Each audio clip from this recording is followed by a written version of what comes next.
Howdy, everybody. How y'all doing? Well, welcome tonight here. This is American Hillbilly.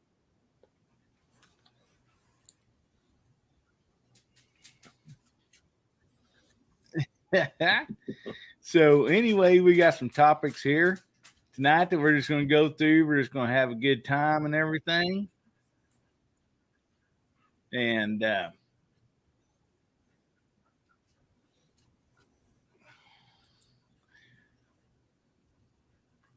anyway, I want to thank the side chat being out here and the guest here on the panel. We got Chris and Mark so far, and I think we got some more people jumping on.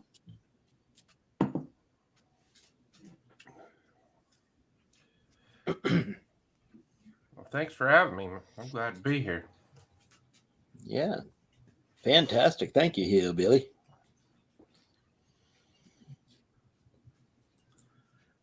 I think I got an echo here. This happened last time. Well, we don't hear it on that side, on this side. Yeah, I don't hear anything over here. Yeah, let me see what it is here. Doggone it.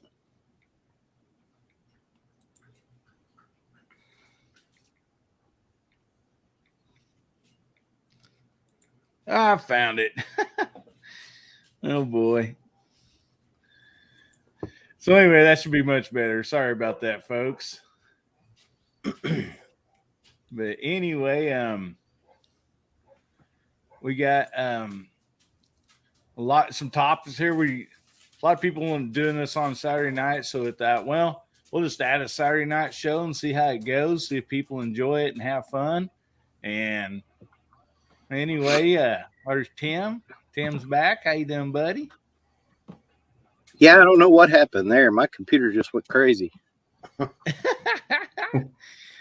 it what just did not want to work.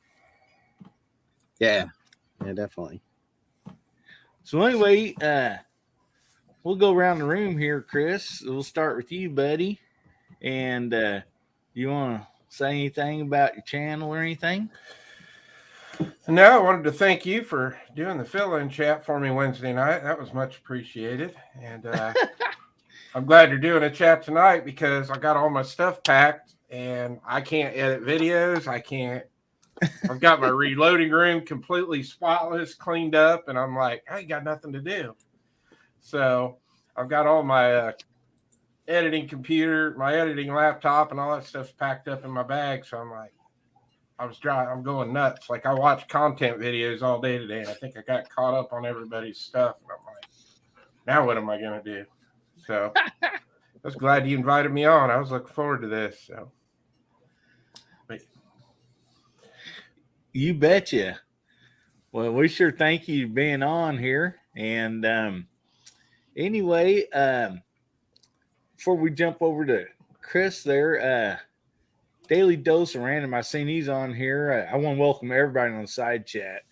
And anyway, we'll get back to you guys here in a second. And we'll go ahead and let Mark jump on here and say what he does. He's a fine craftsman and got a great YouTube channel as well as Chris.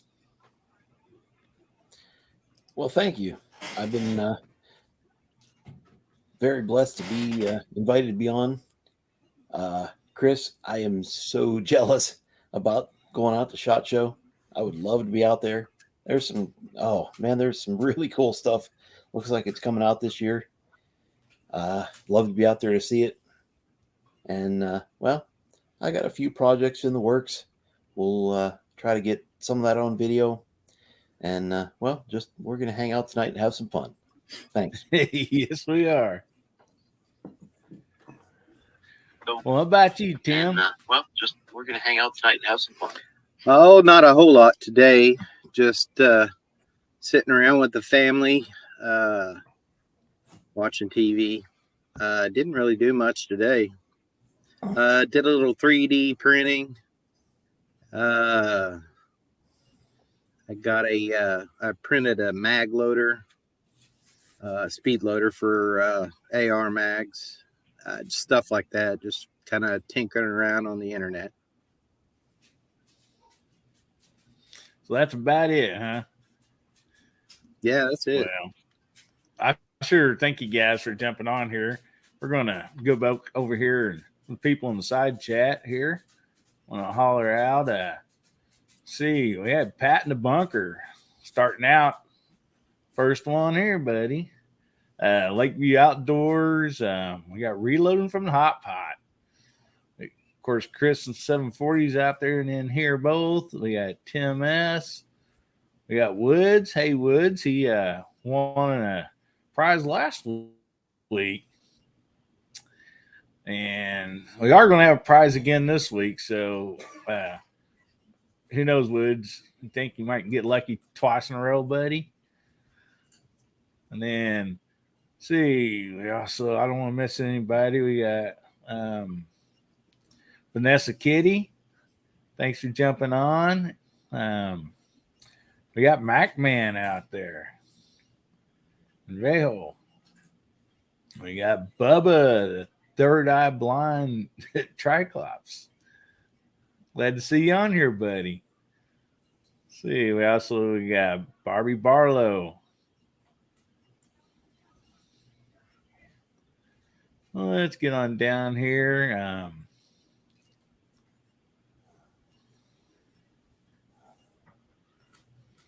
We got Scottish American. And actually, he was sitting in the green room there. Hey, buddy. What's going on, See man? you jump on? What's going on? Oh, not much. Good to be here. Good to see you one out there. Yeah, man. Glad having you on here.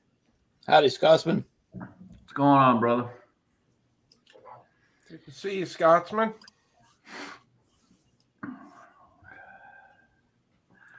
Good to be seen.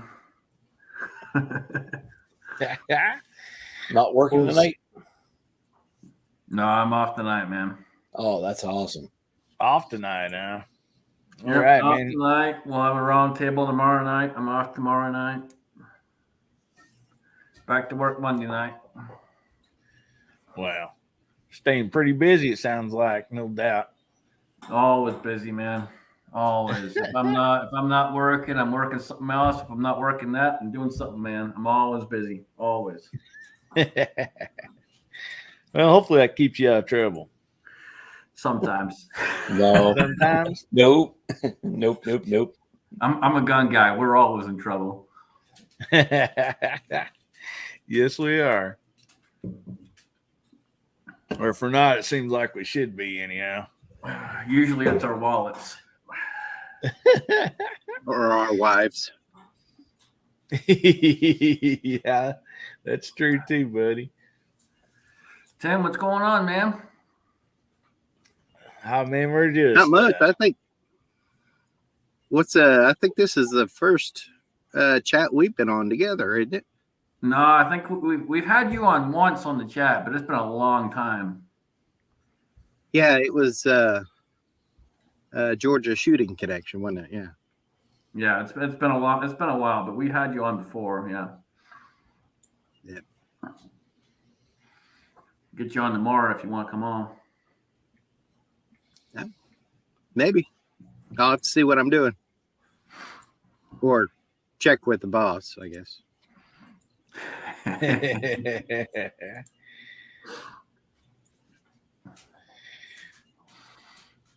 Yeah, good to see you, buddy. Yeah. Anyway, we're gonna go around here and ask a question. I thought it'd be fun. That's what we did last Wednesday, and we just kind of asked a question a little bit and kind of let everybody have their opinion on it. And out in the side chat, and if you're watching this later, comment down below what you think. So anyway, we're going to start out with what gun and training would you suggest for a first-time buyer? And, of course, there might be a few different answers or whatever, but just your personally, opinion, if somebody come up, and asked you, said, hey, thinking about getting a gun, what would you suggest? So, what do you think, Chris? You got any suggestions for somebody? I mean, this is such a broad question. Like if they're gonna, Yeah, it is. if they're gonna conceal carry, that'd be the first question I'd ask them. Are you buying it to just take it to the range and shoot it? Are you buying it to shoot competition with? And then you got to deal like the size of the person comes into play. Like how big of a gun do they want to carry? I mean, you're only going to get, let's say, like if a smaller statured person would say, like, okay, well, I'd probably say 365 is a good option. 365 XL is a good option. As far as training goes, you're only going to learn so much in that CCW class. It's, I mean, the one that I went to years ago was kind of a joke, really. I mean, as far as, but they didn't have us pulling from the holster or anything like that, So those are things that people got to take into consideration. If it's a concealed carry, then I would search out a more advanced CCW class where they teach you how to properly pull from concealed. There's a lot that goes into that. Your clothes get in the way. Are you going to carry 3 o'clock? You're going to carry appendix. So I would definitely recommend a more advanced class for concealed if you're going to go concealed carry. And there's a lot of training available now. I've seen a big influx of, especially like in the USPSA competition shooting like I do now. There's a lot of guys that are traveling to different gun clubs all over the United States, putting classes on, and you can learn a lot in those classes. But yeah, I'm big on training. I think people, have a tendency to buy a concealed carry, get their concealed carry license, get a gun, but then they don't ever really practice with it. So that's my 2 cents. I can attest to that one big time. I have been in the industry for going on almost 12 years now, and I've seen that time and time again over the years. First time buyer or long-term shooter, and all they've ever do is shoot once or twice a year and carry it constantly, and they don't know how to shoot it. Hey, Jamie. Hello. Hello, How you doing, buddy? loaders and casters. Hello, Thank you Jamie. for coming. Thank you for having me on. Appreciate the link, Hillbilly. You betcha. Glad to have you on, and everybody else. I just thought maybe people might be getting bored on a Saturday night, so I thought we might as well just have us a little get together. That's my brother, Tim S. I've been texting and stuff with him for probably 2 years now, and just now get to see his face. What's up with that, man? Oh, not much, man. Trying to get around. Stay out of trouble.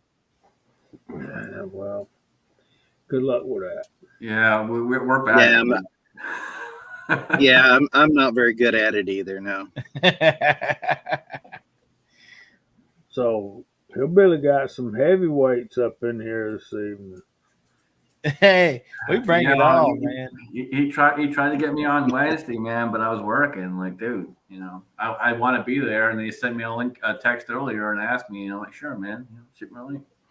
Well, I want to congratulate you, Hillbilly, because 2 of the folks on this panel could not make my live stream last night because they had other things to do, like work for a living and get packed up for SHOT Show. I mean, golly. Oh, and Jamie, you know we love you, brother. Walter got me in trouble last night, y'all. Uh, I was on the George Sheen Connection live stream for just I got there late because we had CMA leadership meetings. The national evangelist's wife came over and wanted to see what I was doing, and she stuck her head in the camera. And she says, "Who are all these guys?" And I told her all everybody's names. I got the Walter, and I said, "And that's Viejo." And she looked at me like, I'm like, "Get your husband to explain it to you. It's Spanish for old." And but see, that's what happens when a redneck tries to speak Spanish. It just don't come out well at all.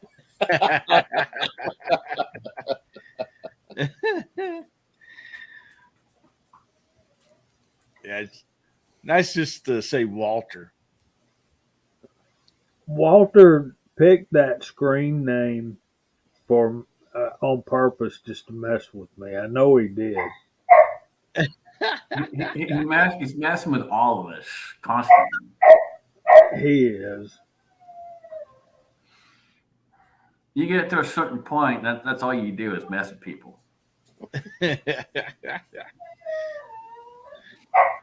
Well, we'll go ahead and move on to Mark about that question on topic there.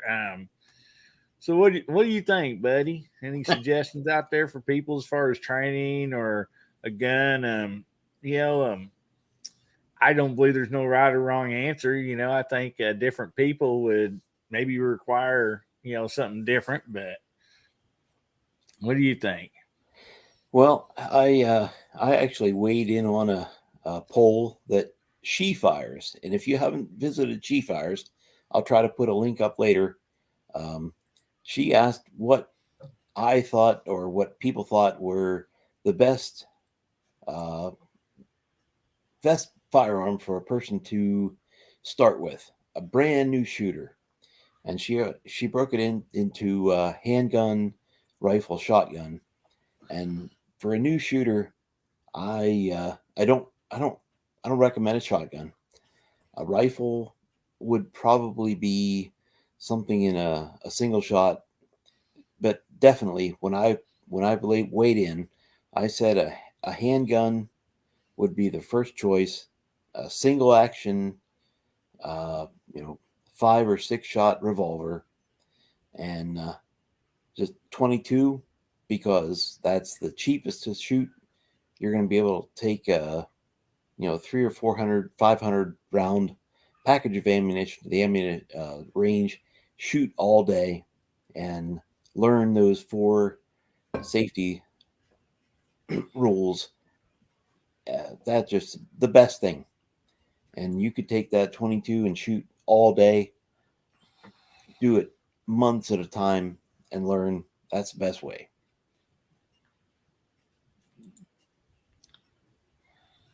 Yeah, I agree with you there. See, we'll go on down to Tim because Jamie and Scotsman just gone a little later. But so what do you think on that, Tim? I think that's some great answers there too, Mark.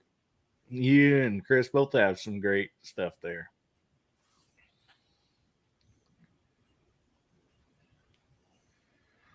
We still got you, Tim, or you having troubles, buddy?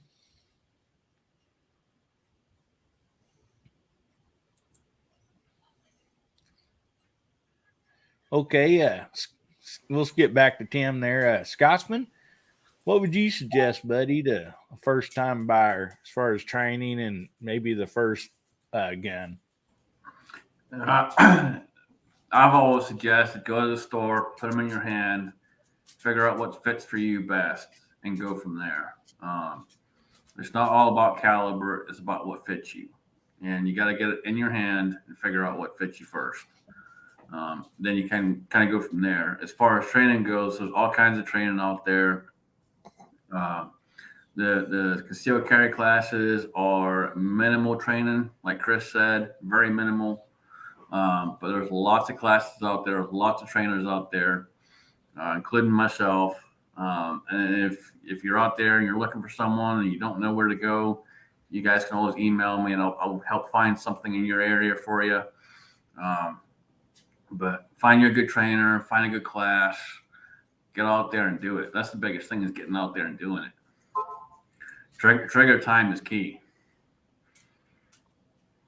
Yeah. Yeah, I think that's a really good suggestion there. And it's nice of you to offer, for people to be able to get a hold of you and you help them out. And I'm pretty much, I think just about anybody here or on the side chat and stuff, I think a lot of them would feel the same way as far as anybody has some questions. And side chat, we've only had a few comments from you guys. You can also answer this too. We'd love to see you comments and everything on here. But JH, Jamie, would you like to answer this? I know it's going to sound generic and that kind of thing, but first thing I'll do is build off of what Scotsman said and add, if you're fortunate enough to have a range where you can rent a firearm to go shoot it, just going and buying a gun, trying it before, you test drive a car before you buy that. So if you can rent something that you're interested in and actually see how it fits, then how you handle the recoil, how you can make it perform, that's a good thing. But and the new shooter, depending on the age of the person, will. I know everybody says this, but what are you wanting to do with it? Are we talking about a personal defense carry firearm? See, and I'm going to play devil's advocate on that one, because it doesn't matter what you're going to do with it. At the end of the day, it's time behind the trigger. Regardless of what you're going to do with it, it's time behind the trigger. That's the only way you get better. It's the only way you understand that firearm and respect it. I was going to say that until you become proficient with that firearm, in other words, you know how it operates, you know the ergonomics of the gun, I wouldn't recommend you carry it until you are. And we talk about our carry rotation. Well, every firearm that's in your rotation, that's the way you need to be with it. You need to be proficient with it. You need to be able to draw it well, handle it well, handle the recoil well, and put rounds on target. There's only one answer to that, and that's what Scott's been saying, is get out there and shoot. Well, yeah, it's expensive. That's why a lot of us reload. But until you're good enough to hit what you want to do. Here's what I'll say to that. It's expensive, but how much is your life worth? Well, there you go. And the reason I brought up what are you wanting to do with it, if you want a collectible gun, then go buy what you want to collect and take it out and shoot it every once in a while and take it home, clean it up, and let it be safe, clean, whatever. But for protecting your life, family, and property, you've got to put the time in. Time, energy, money, the whole 9 yards. And you're not going to do that if you're not comfortable with that firearm. I mean, you could buy the latest and greatest, most expensive gun in the world. If it don't fit in your hand right, you don't feel comfortable when you're putting it up there to shoot it, you're never going to hit a target. You're never going to be comfortable and confident with it. Confidence is key. If you guys ever seen a lot of trainers out there grab someone else's firearm, walk up to the line and shoot it and hit perfect target every time, the reason that they're able to do that is because they have so much time behind various triggers. It doesn't matter what gun we pick up, we can literally walk up there and get it somewhere within X amount of inches in that target where we want it because we have so much time behind the gun. And when I say what are you going to do with it, if you're wanting to get into going to the range and shooting, you're not interested in a carry firearm. And depending on the age and the condition of the person, you would recommend different guns. But a guy like me and my age, if he was just getting into shooting and he'd never owned any weapons at all, I'm telling him you need a 38 special revolver at least, if not a 357 Magnum. Probably a 357 because you can shoot 38s in it till you get trained up enough to deal with the 357s, which ain't that bad. 30-30 lever action rifle, then move up to an AR-15, and then we'll start worrying about those semi-auto handguns. And it's hard for me to imagine a male red-blooded American that don't own some kind of a shotgun and has been shooting it for quite a while. So that's my answer. Took too long. Go ahead, Chris.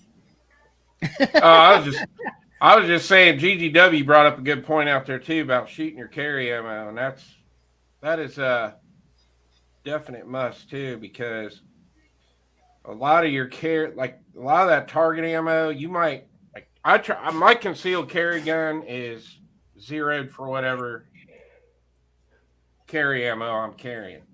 So a lot of times if I do take it to the range and I'm shooting, range ammo through it, target ammo or whatever, you might be shooting a little low, you might be shooting a little high. So I just wanted to bring it up. It was a great point that he brought up out there. And I try to rotate that carry ammo out too. Try to keep one of the other big things too, and I know Chris is a big red dot guy. I'm not. I'm going to tell you right now, you need to know iron sights. Iron sights are huge. If you don't know how to shoot your iron sights and you just carry with a red dot and your red dot fails, you're screwed. You need to know how to shoot iron sights. I think that's some great advice. I mean, I literally would suggest myself personally, if I'm like my grandkids, the way I brought up my kids, they all started with iron sights, and then, later on, we'll move up to scope or optics or whatever. But I totally agree with you on that, Scotsman. It's one of the biggest problems I've seen over the years is people that decide to switch to a dot. They switch to the dot and they do nothing but shoot the dot. And then, for example, I had some people that were competition shooters about 6 or 7 years ago now. And I asked them, what are you going to do when the dot fails? And they just stared at me blank faced. They didn't know what to say. I'm like, turn the dot off and shoot it and see what happens. And they were all over the target, everywhere.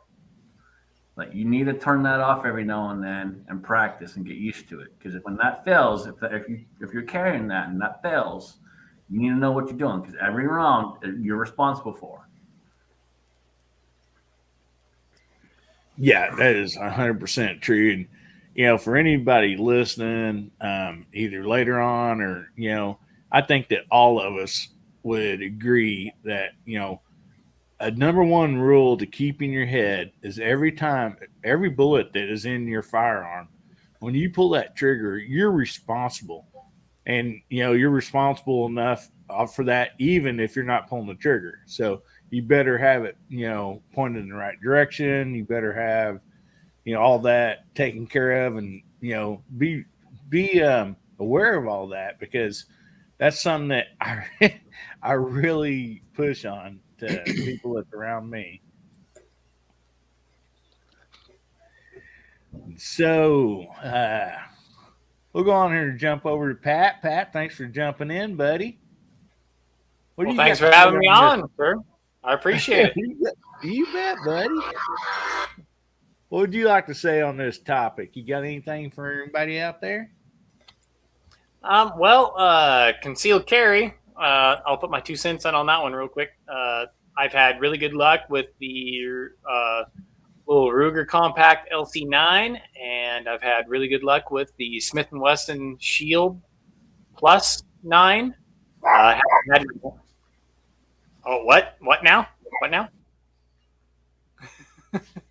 I think that's somebody's dog barking at you. Okay. I didn't know if somebody was actually barking at me or what. It sounds like a hillbilly thing, right? Ankle biters. Ankle biters. Hi, Dad's friends.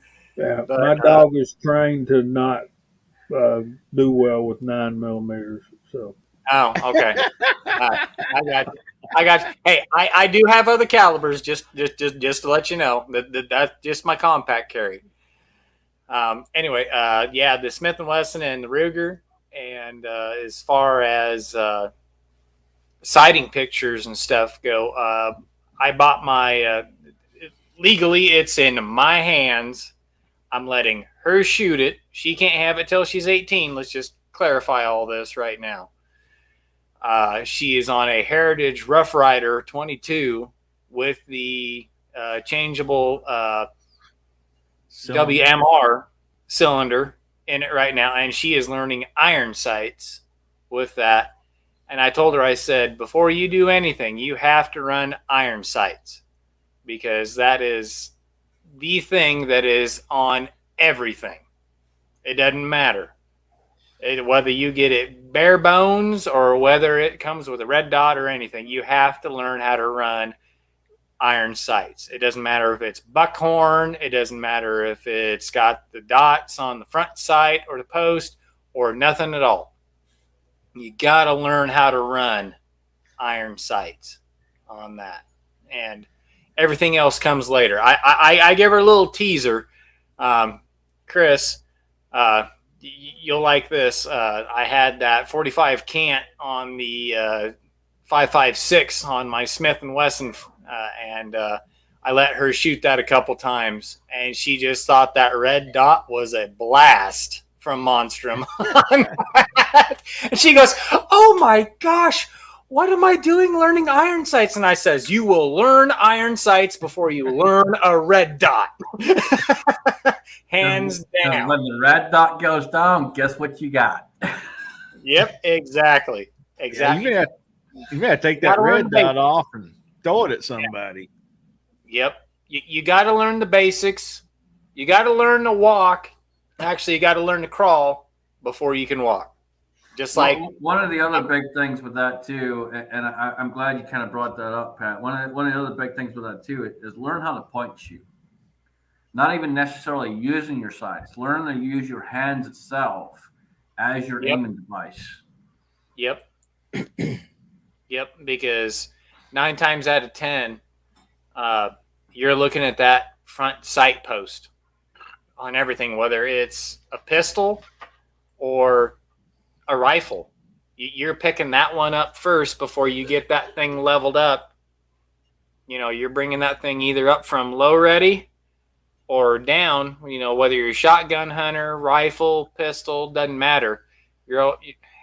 Most everybody that I've always talked to is always trying to pick up that front sight. And that's one of the best things in the world on iron sight, I think. Anyway, in my opinion. But anyway, that's my 2 cents on it.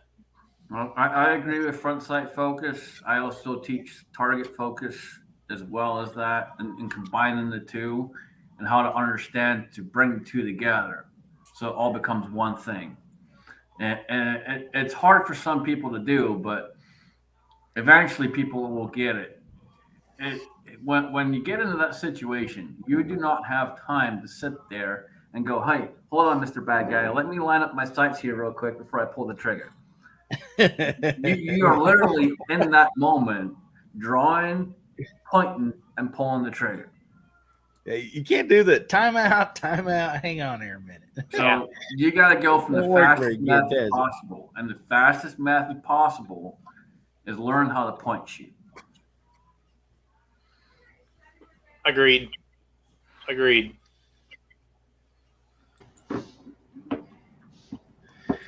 Hey, We got what's up? somebody Oh, new on here. Welcome, Travis. How's it going? Well, you guys were one redneck short, so I thought I'd jump in here and help y'all out. So We got a drive-by sighting. Oh no! we got 2 Nebraskans now, so you're gonna have to put up with both of us, both of our Damn. hospitality. So yep. There's a drive-by. Uh-oh. Yes, sir. Good to see Well, you, welcome, Travis. Travis. Hey, we're doing good, man. Finally got a chance to get away from the television to get over and join you guys. So I had an intense evening of Xbox, so I had a commitment to my fire team this evening. You know, I didn't have a choice, so I had to, you know. It sounds like you had a busy evening there, buddy. It's been a busy day. I had the podcast this morning. I did a shotgun cleaning video this afternoon. I was, you know, on the Xbox. I just finally had dinner about 20 minutes ago and had to take care of the dog, you know. Yeah. We're good. Well, Good to see you, man. yeah, we was going over a question. I believe we're almost to you, Tim S. You didn't get to answer this, did you, buddy? I think you, or did you?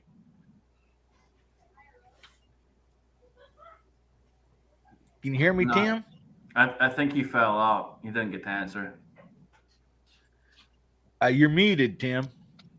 There you go. All right, there you go. No, I didn't hear you. You everything went robot for a minute. Yeah, I don't think you got to answer this. I think you got kicked off there a while ago. The question about what? As far as first time shooters, you know, no matter what their age, you know, here in Missouri, we have a good conservation program, the hunter's education course. And, you know, I've been to one. Actually, I've been to 2. There was one whenever I was a young man. They first come out with it back in, I think it was 86, I believe. It's when I went to it. Also, I went with my son whenever he got his hunter's education. And, you know, they didn't teach just stuff about hunting. They taught about, you know, shotguns, rifles, pistols, how to identify. I mean, there's a ton of information in there. I don't know if the other states have this kind of program or something, but like I said, you know, I'm always here in Missouri. We talk about stuff like that with our kids, and then they have to go to a hunter's education course before they even start hunting. And you know, it tells them a ton of information. Now they don't really shoot during that course, but you know, that's kind of you know, we take them out and, you know, teach them ourselves. But you know, not everybody's an instructor or something like that. That's where you develop bad habits. But I mean, if you're going to go to like a concealed carry course or something like that, there's a lot of them out there. And, you know, I would kind of research it with your friends. You know, hey, you know, a friend that has a concealed carry, you know, might ask them how the course was. Was it full of information or was it just straightforward? Stuff like that. I mean, just research it. As far as starting out, you know, as far as my kids, I started them out with BB guns and moved them on up. My daughter, she'll shoot my pistols every once in a while. My son, he has his own pistol. He loves to shoot. He's getting ready to go in the Army. You know, it's just kind of a culture. You grow up with it. But there are those people that did not grow up with it. And, you know, that's where friends come in. You know, I've done this for years. I've been an instructor. I've been this and that. And, you know, one of my friends wants to know. All they got to do is ask, and I'm, you know, Johnny on the spot. But that's an excellent point, man. You know, when I first came here, I had some experience with guns back home, but not a ton, because back home they're highly restricted. So when I worked on the farm, we experienced shotguns mostly more than anything. So when I first came here, I didn't really know handguns. I didn't know any of that stuff. And working with the people I was working with, they introduced me, they helped me, walked me through the whole thing. And fast forward 12 years later, here I am teaching people. So, you know, it's a constant thing. And I always tell people, no matter what, if you learn something, it's your responsibility to pass it on. It doesn't matter what it is. If you learn something, you can be a teacher. It doesn't matter who you are. You can be a teacher. It's your responsibility to pass that on to someone else. You have knowledge. Knowledge is meant to be passed on. Yeah, I totally agree with that. And yeah, Missouri with that hunter safety course, actually, when I was in 6th grade, our teacher, he was kind of ahead of the curve on that. And he went ahead and filed to be an instructor and everything. So he gave us ours when we was in 6th grade, which is not actually was not mandatory until like I think a year after I graduated, you know, or maybe my senior year or somewhere in there. But you know, we was able to go through that course at a young age in 6th grade, and it just really was it was really neat, and it is a good program. So, but yeah, that's good information there, Tim. So, Travis, what would you suggest? Maybe a gun and training for a first-time buyer. Now, I know there's different situations, a lot of correct answers, I'm sure, but if somebody come up to you, what would be your knowledge for them? Man, are we talking about a kid or an adult? What's the context? Well, I assume they're 18 years old, right? Okay. Maybe, or I don't really know. You Yeah. can actually address both of them. Yeah. I mean, I guess I would recommend that they would just go to a range and just pick out a few that appeal to them and rent them and try them first. I mean, if somebody said, look, I need a suggestion. Okay. So I was actually in this situation 3 years ago. A buddy of mine during the pandemic said, you know, I need to pick up a firearm. He goes, my budget's around $400. He goes, you know, I know I want something in 9mm. I can afford to shoot it. He goes, what do you recommend I go with? And at the time there was kind of slim pickings on the shelves. And I know that people think they're ugly as sin, but I recommended to him a Beretta APX full size. They had them at Shields for $349. He bought a couple spare mags for it, loved it. His wife wouldn't let him spend $450, $500 to get a Glock. So he got a couple hundred rounds, and we went to the range, and I actually did a cleaning video on my channel. And he loves that gun. It's easy to, you know, it's not, he has his carry permit now, but he wanted something for home defense. And so, I mean, that was a good one. I mean, my old standbys, and again, like I said on this morning's Caliber Corner, no matter what I say, I'm going to tick people off, but I like my Glock 17 Gen 5. I've had 2 Gen 4s. They're just a Honda Accord of handguns. They just run. You know? You had me there for a minute. I'm not done yet. I'm not done yet, though. But I mean, like, it depends on, you know. But hey, I love CZ, my Shadow 2. I'd recommend one to anybody. That's therapy right there. Yeah. What I mean by you had me for a minute is you were talking about Beretta APX. Yeah. Now, the original APX was an awesome firearm. That's what he got. He got the original APX. And then they came out with the APX2 and screwed everything up. Okay. Yeah, so I guess I would just say if you want something like, you know, that's just no frills, it's just going to run, just you know, go with a Glock 19 or Glock 17, whatever hits your fan, whatever fits your hand better.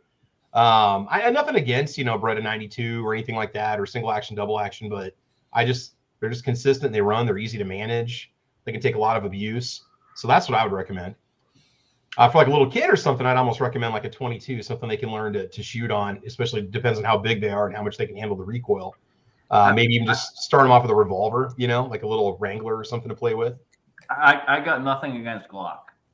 Okay. No, seriously. No, I'm just saying in general to anybody, it's like whenever you recommend, it's like, oh, there's another Glock fanboy. No, it's just, I'm just saying that. Seriously, people take it wrong when I say I don't like Glock. It's not that I have something against Glock. What I have against Glock is simply this, is Glock has the market. And they know how to manipulate the market. And anytime they release something new, everyone jumps all over it, no matter what. And it's the same freaking gun with a different name, and people jump all over it. They never listen to the customer. And that's my biggest issue is they never listen to the customer.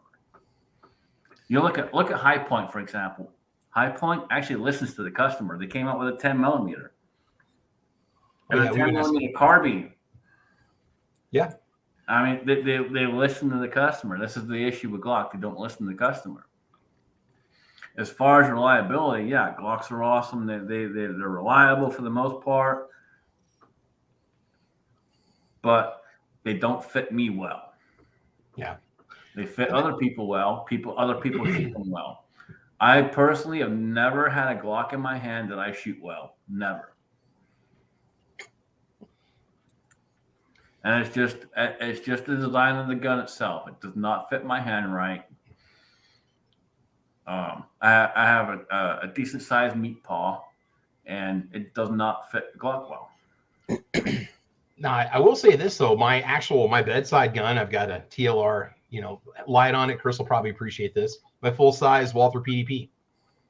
Yep. Wonderful trigger. You got all this adjustability with grip panels, nice capacity, 18+1. I got the 5-inch model, good sights, optics cut, ready to go. I love that gun. A lot of people have never fired one before, and they're like $550. They're basically on par with the Glock. So, yeah, that's actually my bedside gun. I love shooting that thing. I love the grip texture on it. And the fact you got 3 different sizes and the female model that they make the F, which a lot of guys tend to like. That was the nice thing. That was a nice thing with the APX when I bought the APX years ago, and I sold it a long time ago. But when I first got that gun. And that's probably one of the only striker fire guns I ever shot well. Mm-hmm. But I had that for probably 2 or 3 years before I sold it. That thing with the grip panels they had and all that, that thing fit my hand perfect. Didn't that also have the fire control group? You could remove the fire control group. Yeah, you can remove it. You can remove it. I switched it all. I did a whole mix up with the FDE, the whole 9 yards. I did all kinds of stuff to it. You can still get those originals out there for $350. I mean, I really kind of kick myself for not buying one but at the time I had a G17 Gen 4. Yeah, no, if you can find an original, I will tell you right now, buy the original. If you can find one, buy it. You can still get it too. Buy it. Yeah, it is one of the best triggers you'll ever get on a striker fire pistol. But you get into the Gen 2 versions, I don't know what they did to that trigger, but they messed it up big time. So is this available in a full-size gun, or is this It's available full size. They now have a carry version. They have a micro carry. They have all kinds of versions out there. But the original was a full size version, and it had an awesome trigger on it. And then when they came out with the Gen 2 and the micro and all this other stuff, they just screwed everything up. Wasn't the Centurion variant, wasn't that a shorter barrel version of it or not? I can't remember if they had two different. The Centurion, I don't know if it was a shorter grip or not too, but yeah, the original was 17+1. It was kind of like a Glock 19. And it was one of the original. It was one of the Army trial guns that they were trying to get a contract with the U.S. Yeah, they shortened up the barrel length and they shortened up the grip, and it's essentially the Glock 19 and the APX configuration. Yeah, I'm looking over on Gunbroker right now. You can get it looks like the Centurion for $320. So with 2 mags, practically new. I mean, that's a really good deal. But if you look around, you can still find them in stores for $349, the originals. Right. Yeah. And again, they had an awesome trigger on them. They're really I for a striker fire pistol, the only other one that I would recommend it past that would be finding you either a TriStar or something along those lines, a Canic. For the money, trigger wise, those 3 right there are worth you looking at.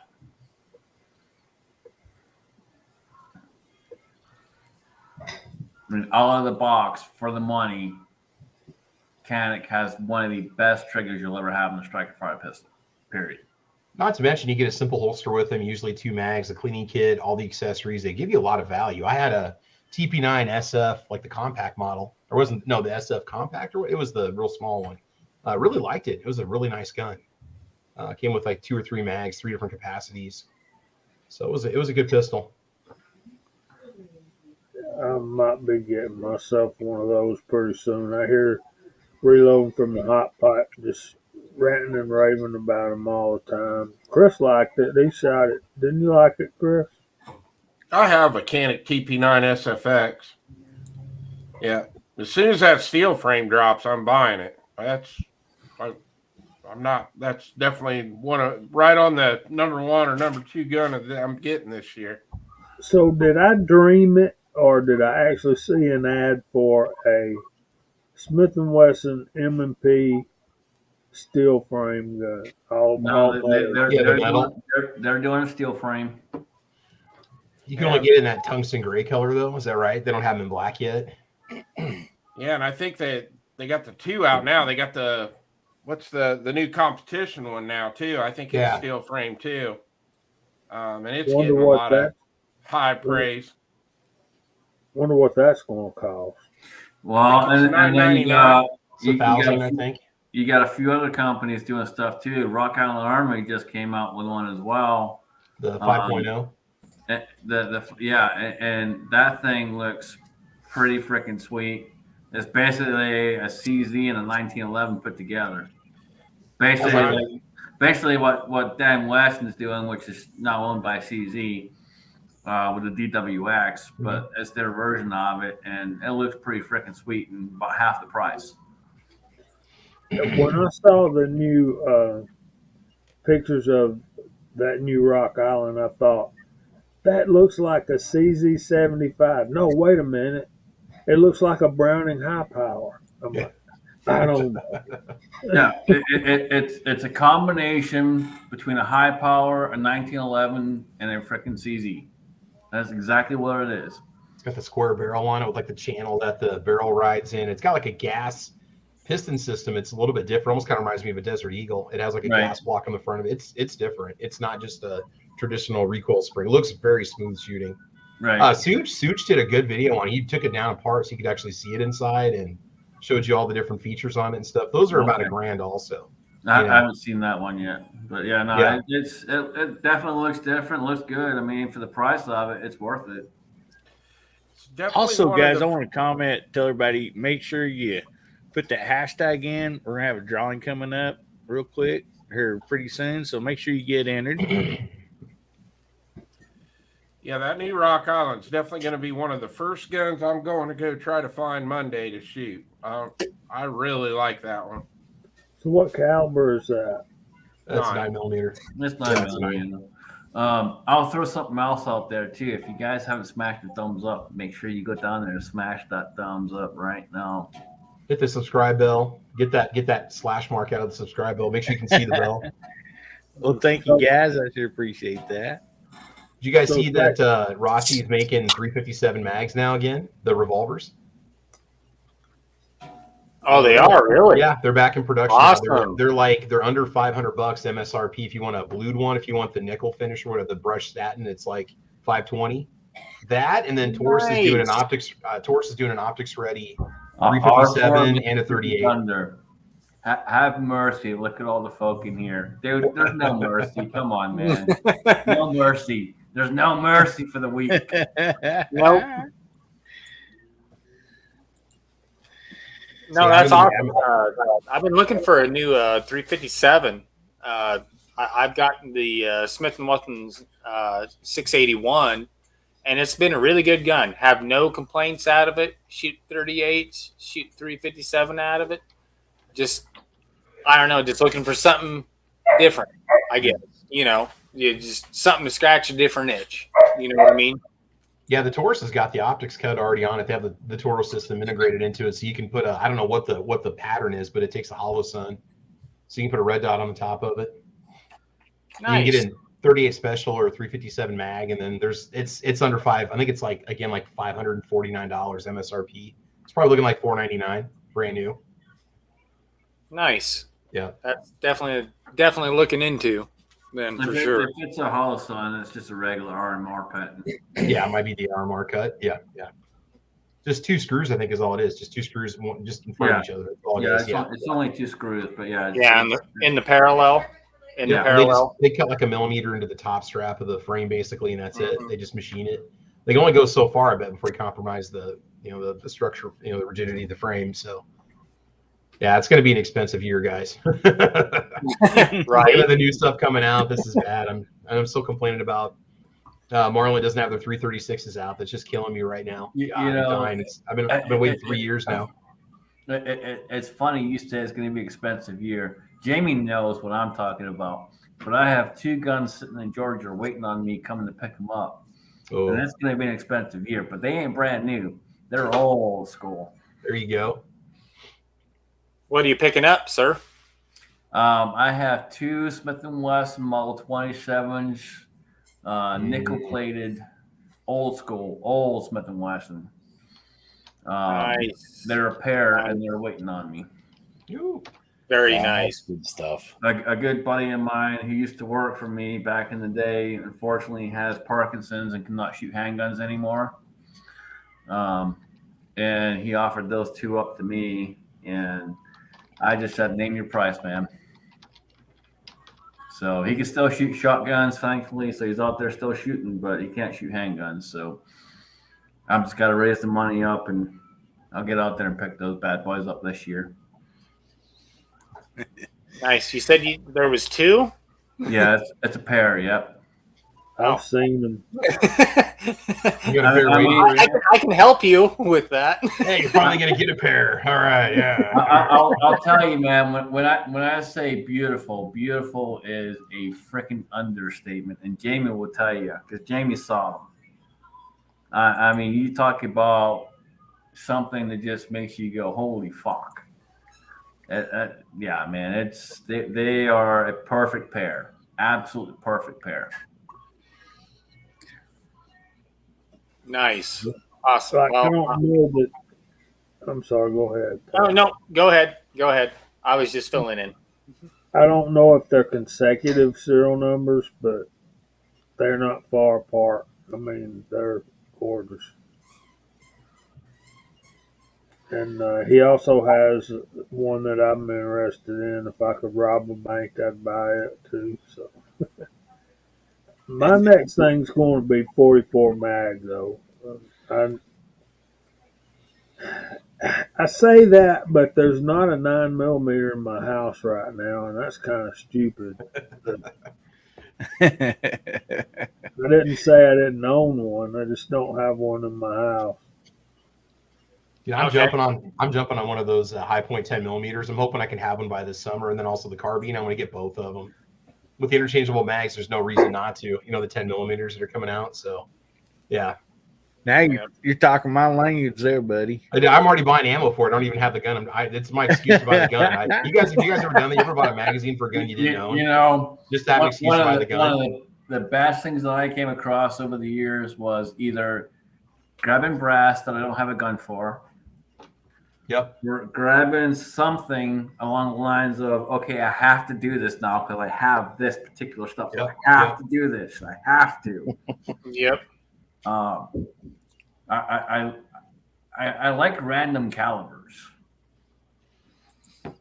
Yeah, it's kind of nice to have just a random caliber sitting around just to spice things up a little bit, just so you have something different to shoot. You know, besides the 9mm or the 45 or the 44 or the 5.56, it's kind of nice. Like I've got a 16 gauge shotgun sitting in the closet that every once in a while I just pull it out and put a couple rounds through it. It was my grandpa's, but how often, at least around here, anyway, I'll put it this way, around here, you just don't see 16 gauge around very much in my part, in my neck of the woods. Anyway, Well, at one point, 16 gauge was kind of popular because like certain like ski places or like gun clubs, that's all they would allow would be a 16 gauge instead of a 12 gauge, 16 or a 20, I guess. You couldn't have a 12 gauge, I believe. Well, it's funny. When I was in Georgia years ago, I'd never even seen a 10 gauge. And 10 gauge is huge in Georgia. People love 10 gauge in Georgia. And I saw some beautiful Brownings in 10 gauge. Dude, man, I wish I could have bought one, but there was no way. It literally would have taken me a year to save up to buy the damn thing. Like, they were that pricey. I'm not joking. Like, these things were freaking super nice. Old school Browning, but in 10 gauge, dude. Beautiful guns. Well, I know. Those Brownings got the bottom eject on them. I've got a BPS video that I haven't released that I don't know if I ever will, but it's an awesome. It's a very cool gun. Yeah. Yeah, I know. Like Orange 9 and a few of them that live like in Alaska. He's like, you pretty much have to have a 10 gauge, instead of like a 9mm for your carry in case you run into some dangerous animals or whatever. I remember him talking about that. One of my friends had a 10 gauge. We grew up. It was kind of the wall hanger up on the mantle, but every once in a while we'd take it out and clean it up. We always kept it in firing condition. It was pretty fun, but man, it hurt. And Pat, I have a 16 gauge. I'm getting ready to do a video series of reconditioning it. I won't say restoring, but more recondition it, purry it up. See, and like GGW's out there saying when Wally World had ammo, he bought some 16 gauge. Dude, when Wally World had ammo, I bought all the 30-30 they had, and I didn't have a 30-30 yet. But I knew I wanted one. And that was what I bought myself when I became a citizen, was a 30-30, and this freaking thing is sweet. Yeah, well, I can't fault you for that because before my God rest his soul, before my grandpa died, he kind of hinted around to where all the guns and everything were going to go to the grandchildren and everything. So that's when I started buying up 16 and stuff. And I don't have a lot on hand. I've got one shotgun that takes that, but it's still fun to shoot and everything. Yeah, it's one of those weird things. You just start buying up shells and stuff, just like what Scott said earlier.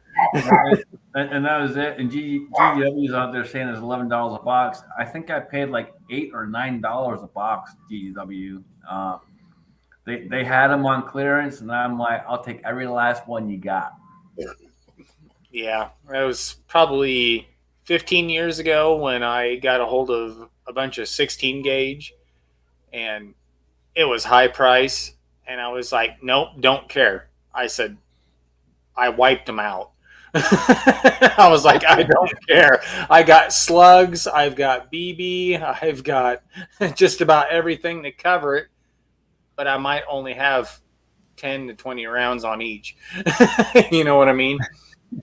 So when y'all say you like random calibers or like the 10 gauge and all that, I'm just not going to have anything that I can't reload for and shoot it, because I'm at the point in my life where I cringe when I have to go buy factory ammo.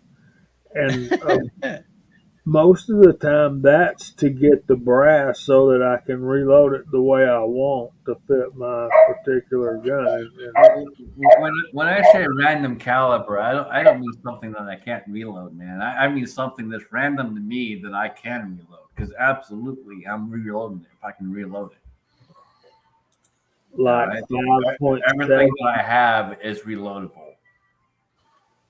And that's what I was telling Pat. What the first thing that comes to mind, Scotsman, is that 5.9 thing, or whatever that is, and then 5.7. 5.7. The 5.7 is reloadable, but I'm gonna tell you right now, 5.7, even as a reloadable cartridge, is stupid pricey no matter what you do with it. It doesn't matter if you reload it or not. It is stupid pricey. It's $40 for a box of 50 for just American Eagle. I think it's 40 for a box of 50. because I was pricing it for 9 strikes. He's got the Palmetto State Armory 5.7 pistol now. And even if you find the bullet mold and you cast for it and you reload it yourself, you're still up there. It's not cheap. It's not a cheap gun. What's the primer for that? What does it use? Is it just take a standard? It's a small rifle primer. Small rifle. Okay, I don't know if it was something unique or not, because it is a very small. It's a small rifle primer, I believe. Okay. So that's the reason I'm learning to load 16 gauge, Pat. Also, so that's gonna be fun. No, that's awesome. I believe I'm subscribed to your channel. Yeah, once you start reloading that stuff, I would really like to see how you load that stuff and shoot it, because I've got a friend that has a reloader for all that stuff, and he said come over anytime. And I have reloaded a little bit of 12 gauge, just because I've got 12 and 20, primarily 12, but yeah, I would love to see a reloading video on some 16. That would it's kind of out of the norm, and it's kind of unique nowadays, and I'd love to see how that's reloaded. So yeah, I'll definitely be following you. Well, we'll do that thing about we'll get the gun and looking good. It's in fine mechanical shape, but we'll get it I was gonna say if you want a video, Jamie, you'll probably have to do a private video, because otherwise they'll hit you. Yeah, but what I'll do is I'll do like everybody else. I'll make a YouTube version and then a Rumble version. Put the link in the description and see how many don't come over. Right. Right, guys, I got to go. I'm gonna bid y'all a good night. I got church in the morning and been on the road all day. So, all right, Jamie, love you, brother. Take care, man. See you, man. Well, thank you very much, Jamie. We got a few more questions. We got a few more questions coming up. It's like, I think one of them may have been like, what kind of bikinis you like or something. You're gonna mess out, buddy. Dang, man, with that beard, I mean, he's probably got the best one. Yeah, right. when I grow up, he makes me look like a low end right here, right now. No. You go up to Chris, and Chris makes all of us. He puts us all to shame. Oh, it's Beard Master. Chris looks like he needs an old car and be able to play a guitar. Hell yeah, dude! He can cosplay ZZ Top so easily. He is a ZZ Top motherfucker right there. Just put a hat on and some sunglasses, and you've already got your Halloween costume all figured out. So yeah. Get some bikini clad beauties to wash that car. So there goes. She's got legs. Hey, Chris, anybody ever walk up to you and ask you if you'd sign their CD? No, but your beard's made it. When I went into a customer's house and their little kid came up and asked me if I was Santa Claus. You see, damn right, because I'm delivering clean pipes to this home, kid. Did they pull it to make sure it was real? Yeah, probably. No, normally kids don't like me. They kind of good night, sir. Tend to run away. Good night, Jamie. Thanks, Hillbilly. Good night, Jamie. Love you, Jamie. Thank you so much, Jamie, for jumping man. on. We appreciate you, buddy. Jamie, we'll talk to you, brother. See y'all tomorrow. Yep. All right. Later. Let's see, buddy. buddy. All right. Talking to tomorrow. Pat in the bunker. You want to come on with us tomorrow? And Travis, are you free tomorrow? You want to come on too? I don't know what I'm doing tomorrow night. I haven't thought that far ahead yet. I gotta get through today. Well, start thinking. What time? Start thinking, man. What time is it? It's an evening, isn't it? Yeah, we're 7 Eastern. So 6 Central. 6 Nebraska time, Pat. We got that. I'll see what I'm doing. Yeah, I'd like to have some different guests on, man. I haven't had you on in a long time. We're different. It's been a long time since we've had you on. And Pat, man, I'd like to have you on, dude. That'd be awesome. All right. Well, we'll see what's going on for sure. But if it's in the evening, then yeah, we'll see what's going on. All so right, just shoot me a link, and we'll see what's going on. Yep. All right. All right, guys, we're going to get ready for this John real quick, and it's just this is what we got here. It's just a tactical knife. It's no $200 or $300 knife, but it's something nice to keep in your car or just in your hunting bag or whatever the case might be. It's got some neat little features on it here: flashlight and seatbelt cutter, glass breaker, and all that stuff. And so, anyway, this is what we're going to be giving away. So make sure you guys get your deal there. Hashtag HBN2 so you can be in this drawing. And we'll give people just a second here to get on in there and we'll start this drawing here. Hey, Scotsman, I'll put my email in the private chat for you so you can email me if you want to. Does that work out for you? Yeah, absolutely. And Pat in the bunker, if you could do that too, man, I'd appreciate it. Sorry, what's that? I was texting. Email address in the private throw chat. your email in the private chat. Yep, I will do that.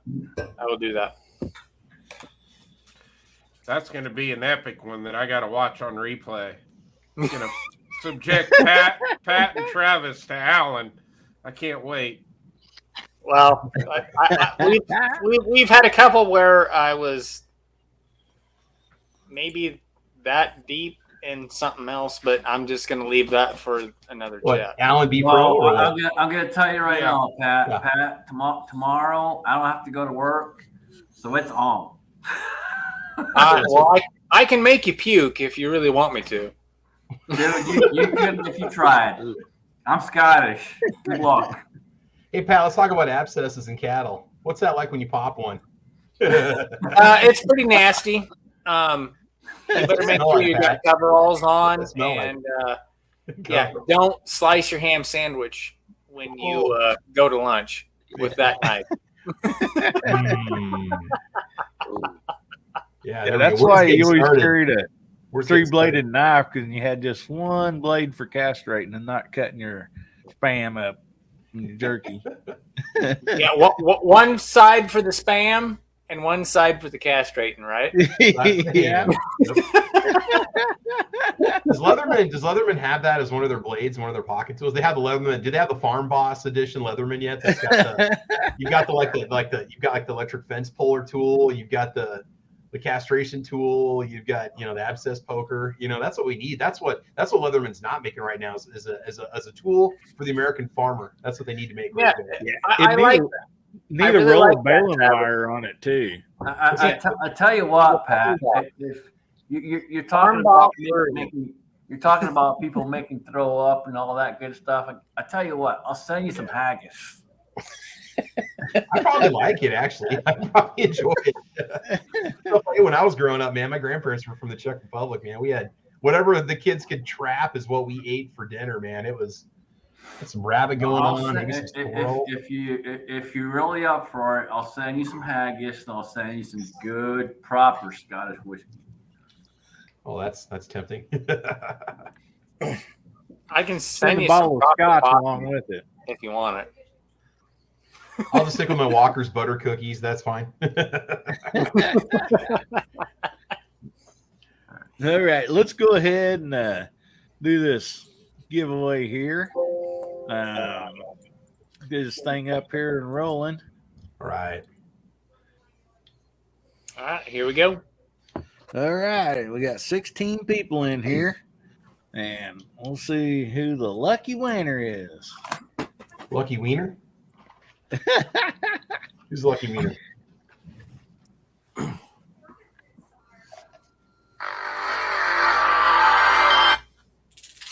Mark Thomas. Congratulations, buddy. Congratulations, Mark. Rigged.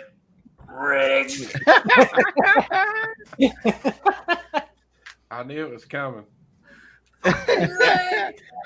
Might as well just get it out in front. Right there, right now.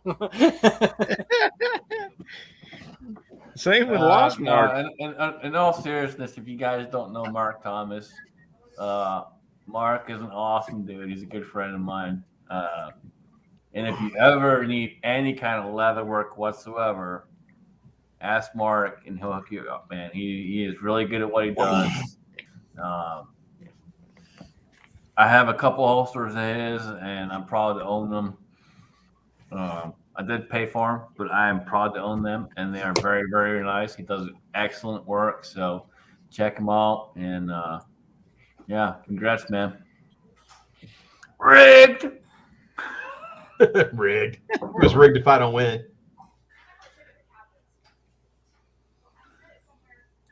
Well, I think we scare Mark off here. Might have stepped off. I have. Grab a cup of coffee or hit the head. You know, when you guys do these 9-hour podcasts, I mean, that's us men can only go so long before we got to pull the car over at a rest stop somewhere, and you know. Yep. The random picker says it spelled Aussie wrong. What? Nice. Woohoo! There he Now is. Mark's back. Oh, there he is. My battery was about to die. I had to plug in. It was rigged, Well, man. they were all trying to get me to Rigged. redraw since you weren't here, but I figured we'd give you just I'm a here. minute longer. Well, all right, Mark, I got your address, so I'll be sending you No that. problem. Cool. Yeah, it's something you can throw on the saddlebag of your bike in case you need to bust the window, you know, trying to get out or something. All right. Well, guys, we got another topic here that we'll go through. Let me find it here. Okay, here it is. So we got a new topic. I just get nervous when you say that because I don't know what it's going to be. Wow. Okay. Really? So if money was no problem, I mean, no problem at all, what bottle of alcohol would you have, you know, just to impress your friends, your guests that come over, you know, even if like you might not even drink, you know, what would be, you know, it'd be like we talk about our barbecue guns or whatever, you know, something you'd wear to the barbecue, but, you know, somebody's coming over, you know, what would you like to have? You know, nice wine, you know, I'm going to tell you right now that question is almost impossible to answer because there are so many good, actual, proper Scottish whiskeys that money, the price is so I far have up one. there. It's not I do even have one. It's not even fathomable to think of what they cost. It's ridiculous. Well, I'll go ahead and throw mine out there since you said that, Scotsman, because I mean, my wife was in Europe this year and stuff, and ended up finding a store there because I don't drink very much, you know, hard liquor at all or whatever. I'll drink light beer and stuff, but you know, sometimes we got friends, family coming over for the summer or whatever. Somebody will want a glass of something, you know, and so I asked her to check around some of the locals there, and she brought home 2 bottles of very nice old scotch. And so, and they're not available here that I know of. And so that's something that I thought was really cool, something that I have in the cabinet up there, you know, and something kind of a, you know, just a talk piece, you know, and then if somebody wants to try some. But anyway, that was kind of my answer for that. And I'm sure there's, you know, way more better stuff than that. But Chris, you got anything you'd like to have sitting on the shelf? Oh yeah, this was super easy for me. So like, if it's an endless amount of money, I'm buying a lifetime supply of Bud Light because that's all I drink, and I drink a lot of it. And I'm going to say this right here, right now, y'all. I thought I really liked Chris, but Chris, dude, I'm sorry, man. We're done. Go get some Yingling, man. Come on, we already had. I cannot call you brother anymore. You're disowned. You're gone. You're done. Light beer and that just doesn't go together, man. Nope. The older I get, that's all I can drink now. I drink the Heineken for years and the Yinglings and all that. Now it's just Bud Light. Old English, Colt 45. Jesus, y'all are killing me. Mickey's. Holy crap. All right. I got to bail. You're King killing Cobra, me. all that gourmet stuff. I'm about to throw up in my mouth. Blitz malt liquor. Pabst Blue Ribbon. That's Malt only when you liquor, have yeah. the. There you go, Ooh. PBR. My God, we used to drink Mickey's Big Mouths back in college. Oh yeah, Holy oh yeah. shit. Okay. Ugh. Mickey's Mark Mickey's Mark Ice. Thomas threw out a good one right there. Lafayette. Yep. Absolutely. yeah. Yep. that right there is a good one. And especially if it's an old Oh one. yeah. Yep. 25 or better. Absolutely. Now you're talking my language. Yes. Yes. Right there.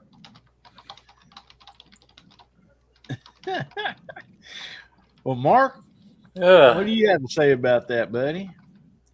Well, I put it in the chat. If I was going to have a fine liquor to keep a hold of, Lafroig, Scott's liquor, 25 years or better, that's going to be the thing. I love Scotch liquor. It's some of it a little too smoky for me, but most of it just very smooth, perfect. And pair it with a good cigar or a cup of coffee, you can't beat it. Yeah, a good cigar going along with something like that also is something that's really nice. Yep. That's hard to beat. Yeah, I like a good cigar with Bud Light. And again, we're done with Chris. Hi, Chris. And Chris is gone. Wait, who's Chris? I'm sorry. What happened to Chris? Oh, no. Okay, yeah, okay. Chris is gone. Okay, bye, Chris. I had the privilege of working in a cigar store for about 5 or 6 years, and I learned a lot. And I got to test a lot of different things from a lot of different parts of the world. And boy, I've learned what I really like and what I really don't like. All right, hold on. I gotta stop everybody. Ozzy Osbourne. I like my beer like I like my women Bush Light. Ozzy, really, dude? Come on, man. Really? Nah, Make sure you guys check that private chat, see what I put in there when you get a chance. So yeah, Oh, okay. there you go. Ugh. No one's trying to make me throw up in my mouth. That is hilarious. I'll just throw this up every time somebody says a beer. Okay, Tim, what's your choice, buddy? You know, honestly, I'd probably have to see what I could get from all over everywhere.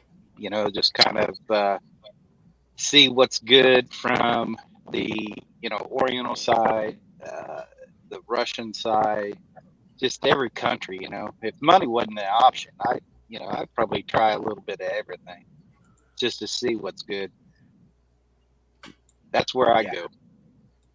I can't blame you there, buddy. That would be very interesting to have.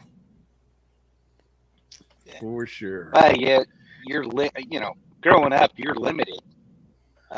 You try this and that, but you get older and you kind of get other things on your mind other than just that.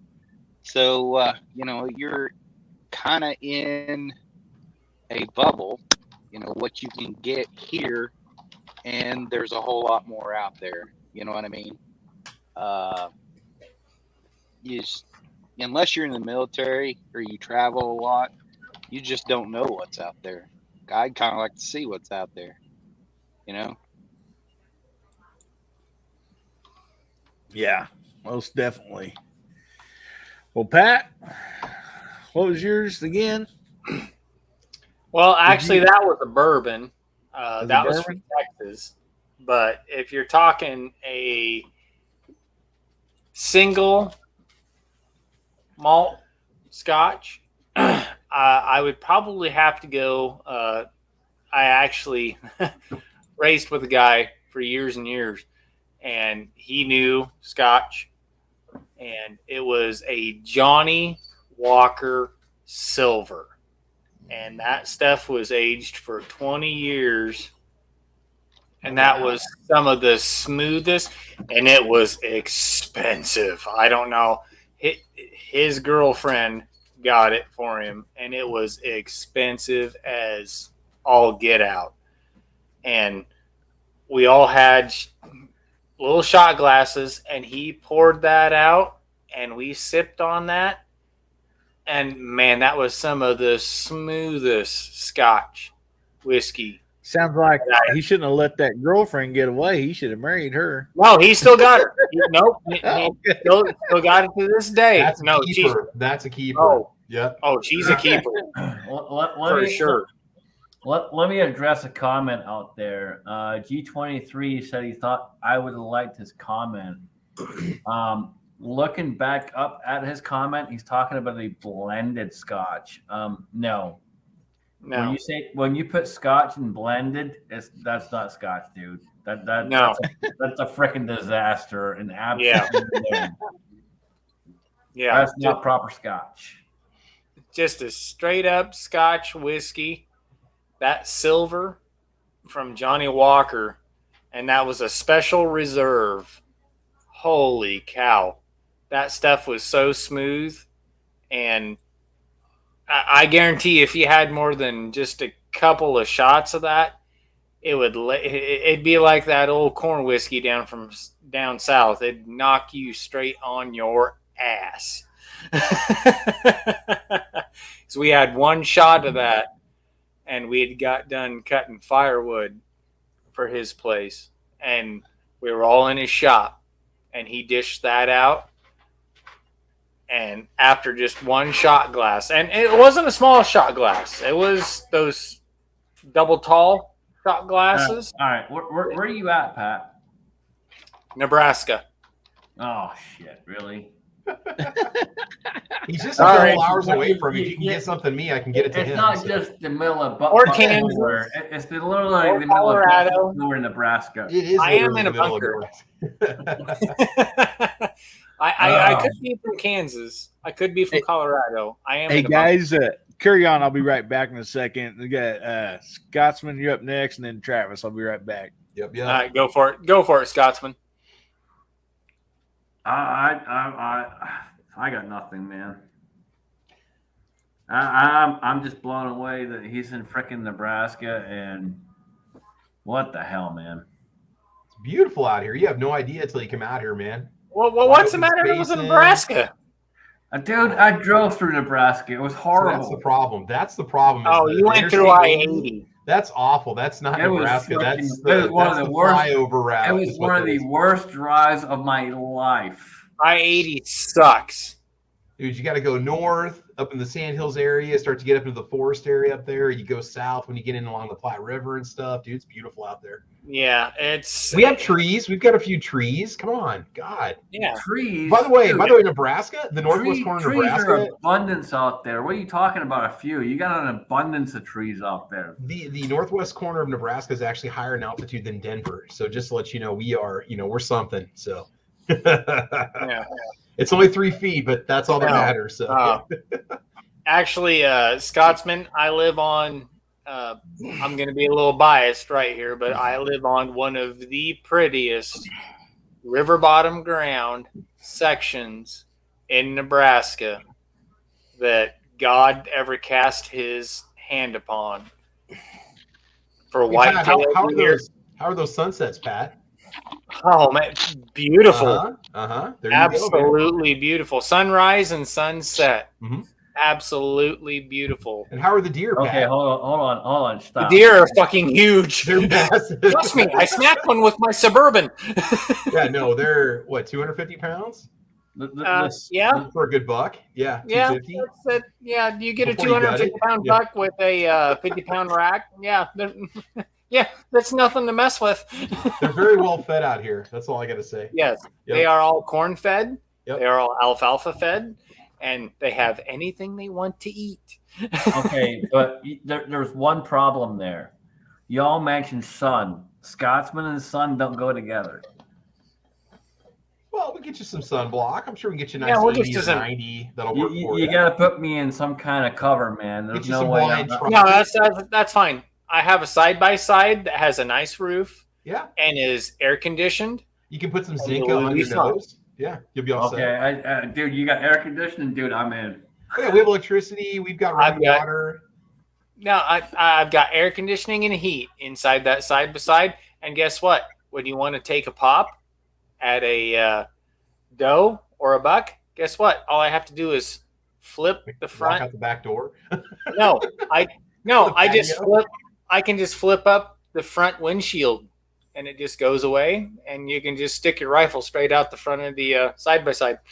All right, done deal. Done deal. We're good. Done deal. All right, Scotsman. I will make I'll make sure I have a reservation for you. All right, brother. No, I appreciate that. We'll get something together, man, and I'll make sure I got a good bottle of whiskey for you. And I mean good bottle of whiskey for you. I better make sure. Oh, dude, I'll get a hold of my brother back home. I'm telling you right now, man, it's gonna be good. Okay, so what are you packing for whitetail then? If you're gonna come out here, Oh hell, what can I use out there? I don't know. We can whatever you want. Probably a Glock. Whatever you You want. can shoot semi-auto. You can shoot as long as a 5-round mag. You can shoot whatever. Most guys do 308's usually kind of where we start, but you know, .6 is pretty popular, and the 7mm Remington Magnums are pretty popular. Yeah. Some guys do 6.5 Creedmoor. I mean, if I can use pretty much anything out there, I'll either use my 44 mag or my 6.5 Creedmoor probably. Well, you might want to. You're gonna want something that can stretch out because you might be looking at 300 plus yards. Just you know, Yep. or 50. If or I'm 50 going, yards, okay, you if know. I'm going 300 plus, Yep. I'm Yeah, probably bring your gonna go- 6.5. Yeah. I was gonna say I'll probably go my 6.5. I know where my 6.5 hits every point. So Yep. SPF 5000. Nice. There you go. We get you that. Yeah, we can get him that. I've got that too. My wife's the same way, so we got you covered. all right, so bring him a 6.5 and a good ball of whiskey. I got you covered, man. All right, awesome. Fuck yeah. Hey, you might want to get some steaks ready too. I'll come out. I got for plenty, I'll I come got out for plenty this of one. that. I grow my own, buddy. I grow my own. All right, Travis. What's your Yeah. choice of alcohol that you like having sitting on the shelf? So what I Impress would mean, somebody. this is the unlimited money question. So Yeah. what I want is what we can't have legally. It's called Havana Club. It's back in 1959, the Bacardi family fled Cuba and then went to Puerto Rico. And that was the original Bacardi that was started up in 1930. And I'd love to try that stuff. Basically every country can get it except for the US because we're embargoed with Cuba.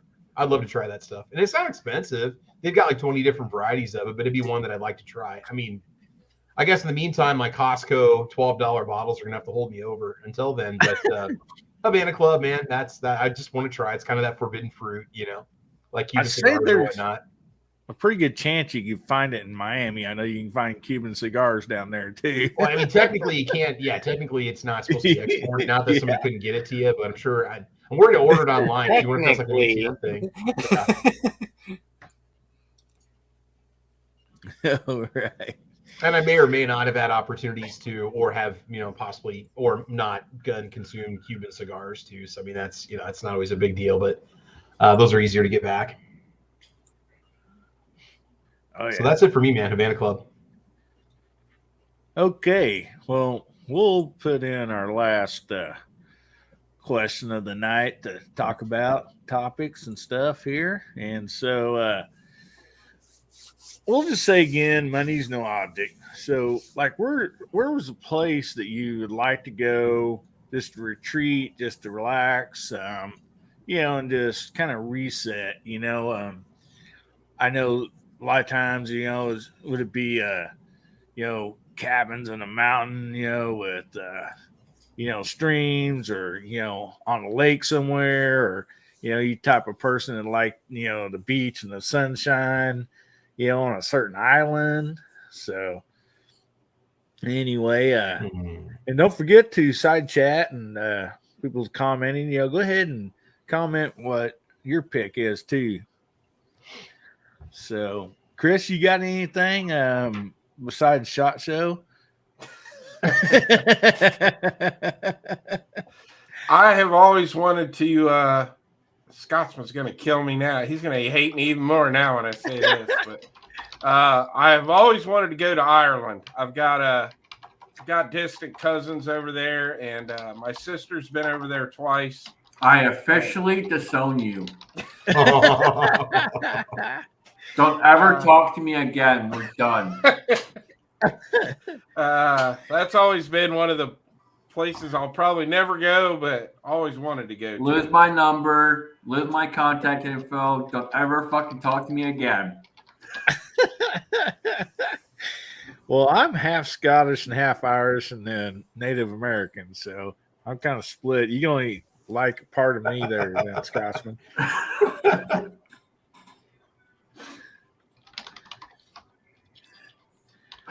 Right. See, Chris could have went a whole different direction, but he just screwed himself. Mark says he like just go to all of them. I don't blame you there, buddy. But Scotsman, don't the Irish and the Scottish share a common enemy, the British? I mean, come on, you guys are like, you know, your potential allies here. You know, I mean, geez. To a certain degree, yes, but at the same time, you also got to factor in that we fight each other as far as drinking goes, and we Scots do a way better job as far as making whiskey versus the Irish whiskey. Okay. All right. Compared to Isn't there enough to go around for everyone to be happy, though? I mean, after 4 or 5, you wouldn't think it'd matter, you know? No, it doesn't work that way. Okay, I got you. It doesn't work that way. I have had the privilege to travel through most of this great nation. I think there's about, 5 or 6 different states that I have not been into, but Colorado was one of my favorites. There's a little town on the western side of the Rockies, Carbondale, Colorado, and boy, I just would settle in there with no problem. Quiet and peaceful and good weather, good fishing, good hunting. That would be a pleasant place to be. And there's quite a few places over in Europe I would still like to visit. I've been to England, I've been to Scotland, not yet Ireland or the mainland, but definitely those two. That's in the future, bucket list. Do yourself a favor, don't waste your time. Yeah, You already had the best whiskey, so don't waste your time. I don't know. There's a few places in France and Germany I'd still like to see and eat some of that food. I could definitely get to it.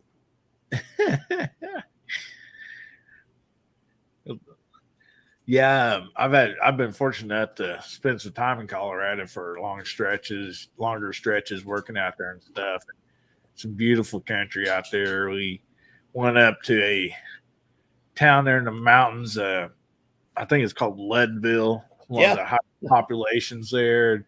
There's an old saloon there that was just amazing. I mean, it's just the craftsmanship of the woodwork and just everything, and it was really, really neat place. And then, of course, you get that high up on the mountains, and see lakes like that, and so, it is definitely a pretty place. Yeah, visit Leadville and then do the Durango to Silverton Railroad. That's fantastic. Yeah. In all seriousness, there's a lot of places in this nation that are absolutely incredible to visit. Some I've not had the opportunity to yet, but some I would still like to. But I've lived in Oregon. I've lived in multiple areas across this nation. And I'll tell you right now, there's a lot of places that are really cool to see. And absolutely blessed to have been able to see them all. But there's many others I want to. Just haven't got there yet, but we'll get there. Get out there and do your thing, man. I mean, for me personally, I like the woods, man. I can hang in the woods and just chill and relax, and doesn't matter if I'm hunting or if I'm just out there and relaxing. You know, the woods is a good place to be. Yep.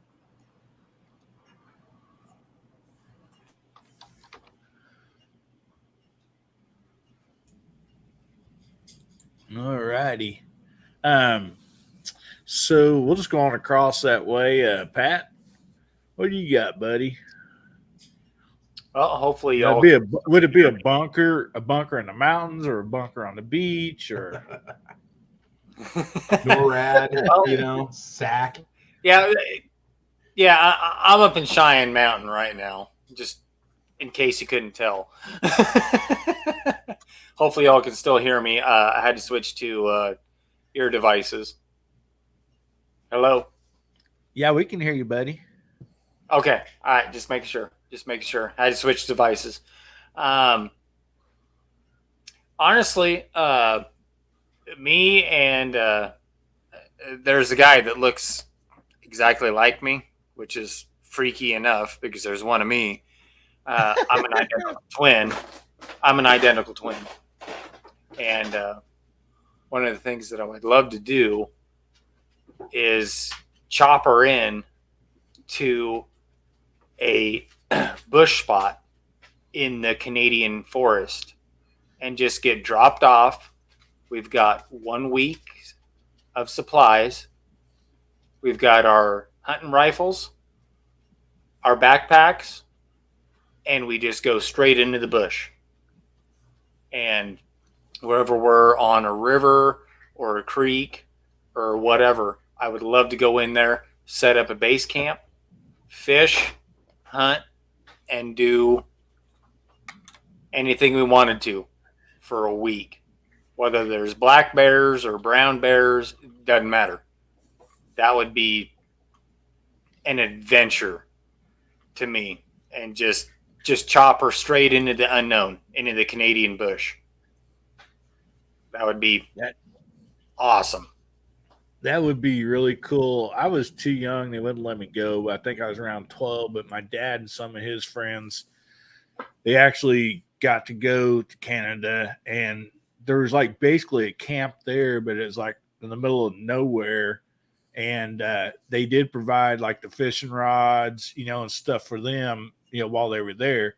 But they were there for 2 weeks, just kind of solitude at this camp, getting to go fishing and all that stuff. And he loved it. At the time, his biggest complaint was like they got a chance. He smoked cigarettes. So like when they landed, before they flew in, he bought some extra cigarettes, and he griped like for a month about how much he had to pay for those cigarettes, up there.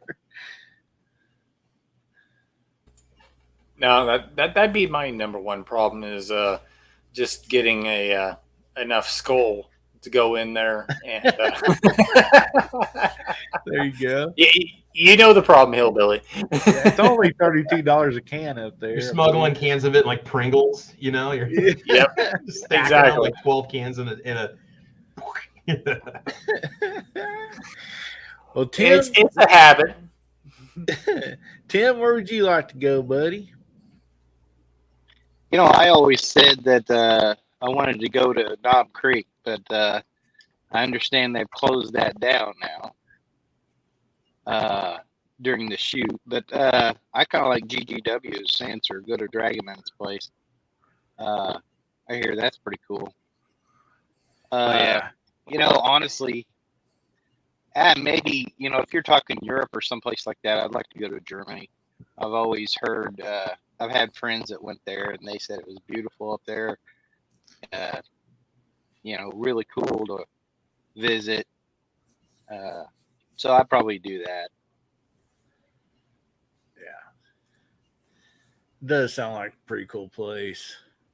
So, Travis? Yeah, man. Where would you like to go, buddy? Somewhere that's not flat and windy, or? Oh yeah, generally. Actually, one of the most beautiful places I'd ever driven through is like the southeastern part of the U.S. When I was married, my ex-wife and I went from Lincoln to Orlando. We drove, made a 2-day trip out of it. We stopped in Paducah, Kentucky the first night, stayed overnight, and drove through the next day. And that just Tennessee, Kentucky, Georgia. You know, every 5 miles, it looks like a Cabela's magazine cover. There's a cabin, a pickup truck, and a freaking creek that goes by it. I want that, just surrounded by trees on some mountainside. Dude, that's it for me, man. That's it. It's beautiful. You hit the true south, and you see it all, man. Dude, I've been to Colorado, and but man, you go, it's just all hills and trees. I've never seen more trees in my life. It starts in Missouri, and it doesn't end until you get to Florida when things open up and the sun comes out. It doesn't, dude. Yeah. Literally, when I drove through Nebraska, I mean, we're talking hours upon hours, and it was flat, and there was nothing but trees and farmland. Yeah, sometimes not even a radio station. Once you get past the central part of the state, it turns into like arid prairie. It looks like a Sergio Leone Western. The further out of the panhandle, I was on the road so long that the trees were coming at me. It's only about 5 hours to drive all the way across the state, isn't it? I mean, I think that's about all it takes to get across from east to west. Depends on what part of the state you're going. I was out there for a while, man. It was during construction, and God. It was I'm sorry. bad. It was bad. I was probably a good 9 hours, man. It was horrible. Oh, geez, I'm sorry, dude. Yeah, normally it's 75. You can usually go about 80, all the way across the state. But when it's in construction, it's like 55. It's horrible, and you can't go any faster on the highway either, because if you take the highway east to west, which you can do, you hit a town like every 20 miles. And you have to slow down. So there's no way to get out, no way to get away from it. Yeah. No, we were probably doing about 45, 50 max. It was horrible. Okay. Now, sorry about that, but if you would come down to my neck of the woods, you would absolutely love it, because it's rolling hills, trees, creeks, river bottoms. You would absolutely love it. White-tailed deer, possum, raccoon, just about anything you can imagine. I'm game, man. I'm game. Pat, I'm just gonna go put a tiny house somewhere on your property when I retire and just move out there. Okay, just run like a power cable out there to me. That's all I need, and I'll be happy. So no, that's all right. I'll take you in, Travis. You'll be one of my own. Yep, you'll be one of my own. I'm up for adoption. There you go. Am I okay? I'll put it this way. Am I going to start a YouTuber community retirement home? Yeah, there you go. You should. You get the Pat Acres or something. That's got a nice ring to it. Like Green Acres, you got Pat's Acres. Oh, yeah, man. Yeah. 2A acres. The Beverly Pat Billies. 2A acres. There you go. 2A acres. I like 2A acres. I like it. 2A acres. Come to community that's accepting of everyone. Yeah. Where Glock fans and Smith & Wesson fans can get together and play shuffleboard while they. This is where the good gun people go to retire. 2A acres. Just don't buy anything off of Mr. Haney while you're out there. There you go. Yeah, that's right. That's all right. You can come out here to Nebraska. Just come packing. There you go. Yeah, we encourage you. I don't know anyone that goes anywhere without packing. Let's get our constitutional carry done first, and then we'll celebrate. That happens, Pat. You and I are going to go gun shopping. I'm going to pick you up. We'll go find a place to go buy something. Yep. Guaranteed. All right, fellas. I'm gonna jump off. It was good to be here. Good to see everyone. Everyone in the side chat, you guys are awesome. Make sure you hit that thumbs up. And Chris, I got nothing for you, man. I got nothing. I don't even know what I got nothing. I really don't. You're what do I say to you?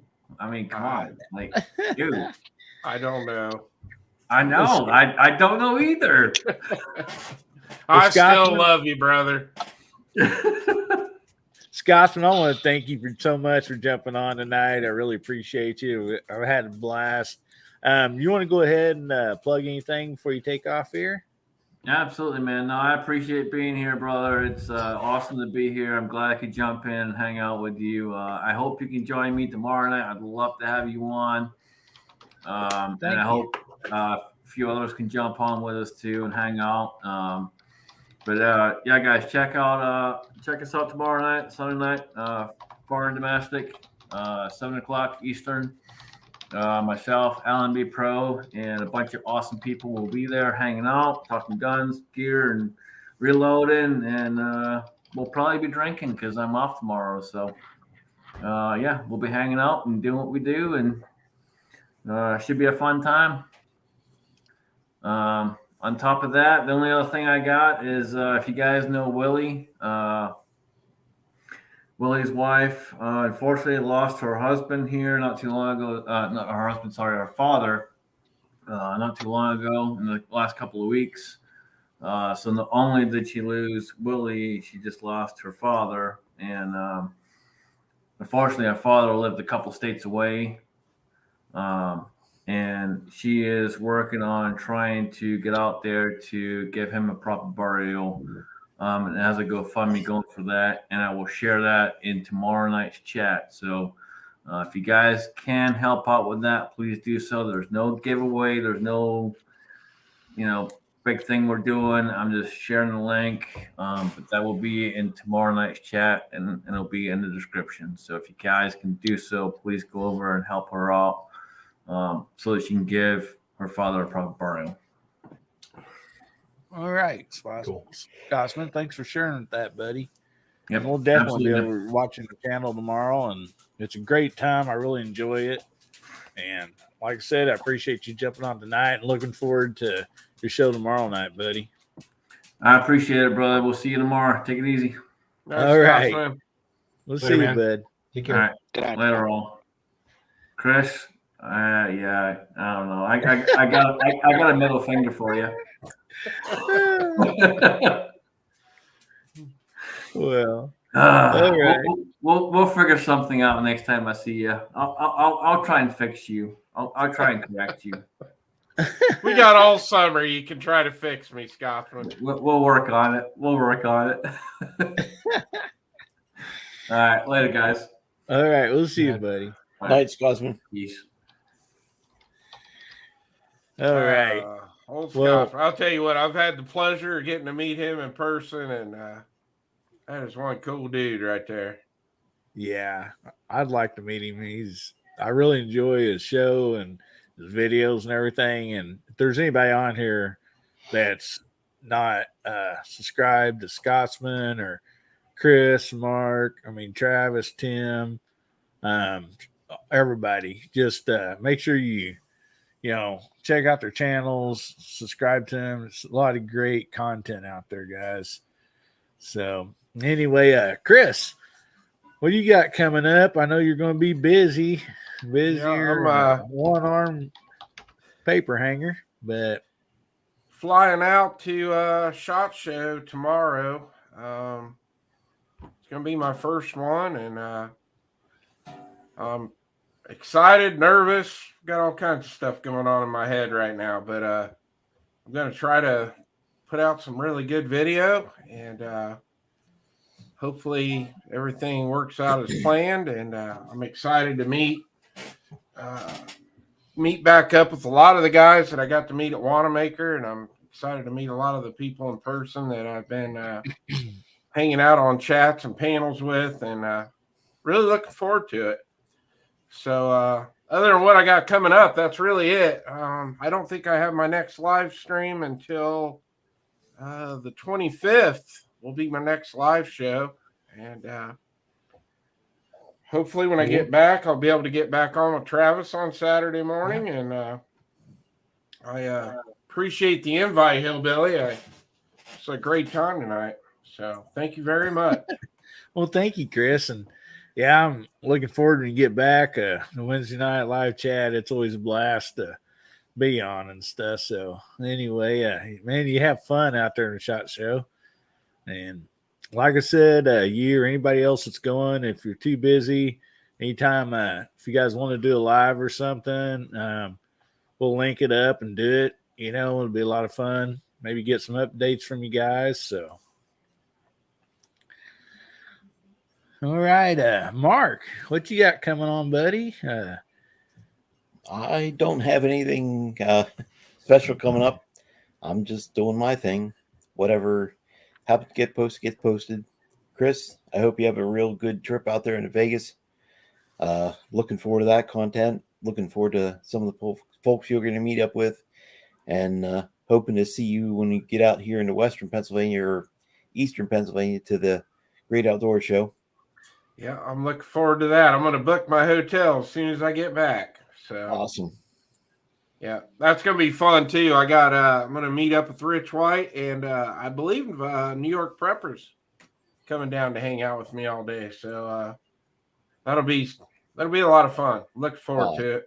I love Pennsylvania anyway. I love coming over there. So it's going to be a good time. All right. Thank you. All righty. Well, Travis, what you got coming up, buddy? Sorry I missed your live this morning, or we had don't worry about it, man. It's all good. And yeah. Man, I hated that. No, it's no problem, dude. Got another podcast coming up next Saturday at 8 a.m. I usually post that during the week at some point. That'll be 8 a.m. Central Time on my YouTube channel, Travis P11. And then I got another video I'll be dropping on Wednesday, the Gearson MC312. I did just a cleaning video on it. I love doing those. They're a lot of fun. I like to help people by doing those videos. And, I get a lot of good feedback from people that watch them. And that's going to be dropping on Wednesday. And otherwise, that's about it for right now. I won't have my Patreon drawing for February until February because I got the January drawing out. But otherwise, that's pretty much it. Oh, and then we got Thunder on the Prairie coming up. That's the first week in June 3rd and 4th, 2-day event. That's going to be at Nebraska Shooters located in Firth, Nebraska. So if you go to nebraskashooters.com, it should be on the calendar soon. You can register for it. It's $25 per day. And myself and Defense Dad were the ones that organized it, put it together, get the swag lined up that we give away and have a really good time. Pat was there. Pat had a good time there. We've got ammo sponsors on board and stuff, and it's just cool. So it's a good time. One day will be a range day, and the next day is going to be a filming day where you can actually film on the range, because a lot of the YouTube channels that come there, they don't have that kind of access to be able to walk around and film on a range while they're there, like actually physically moving around off the firing line. So that's coming up. So I'll be talking about that more as we start to mention some of the sponsors we have on board and get ready to make it happen. So it should be a good time.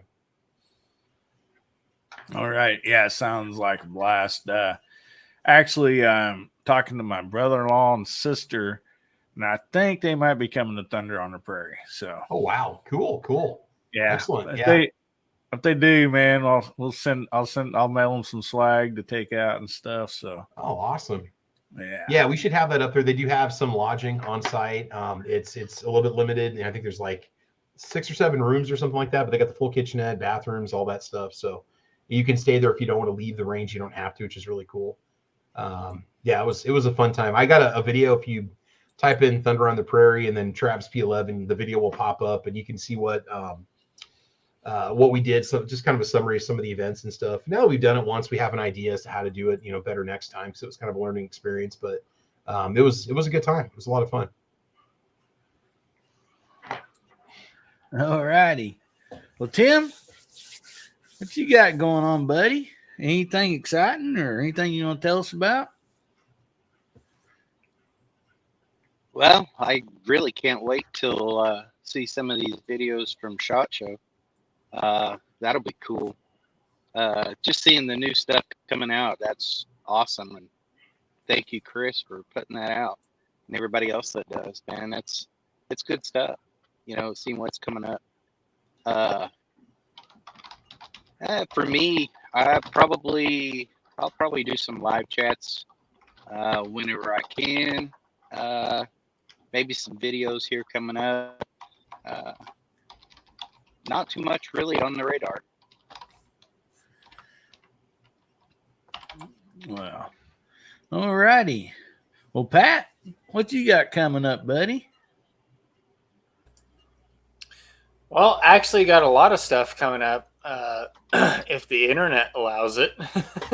Depends on I can most of the time I can barely do this, but my upload speed just absolutely sucks on filming and stuff.